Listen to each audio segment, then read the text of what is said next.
বাংলার পর এবার ইংরেজিতেও ছোট গল্পের বই লিখলেন ইংরেজি শিক্ষক সুদীপ্ত কুমার চক্রবর্তী। রবিবার সন্ধ্যায় বহরমপুরে জেলা প্রশাসনের আধিকারিক ও বিশিষ্টজনের হাত দিয়ে উদ্বোধন হলো 24 শর্ট স্টোরিজের। একই দিনে কলকাতা ও বহরমপুরে এই ইংরেজি ছোট গল্পের বই প্রকাশিত হলো। কি রয়েছে এই বইয়ে? আমার এর আগে বাংলায় লেখা গল্পের বই বেশ কয়েকটি প্রকাশিত হয়েছে।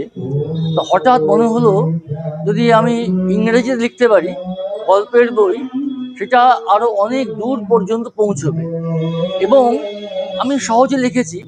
ফলে যারা আমাদের ছাত্ররা বা অন্যান্যরা ভয় পায় ইংরেজিকে, তারাও সেইটা পড়ে উদ্বুদ্ধ হবে।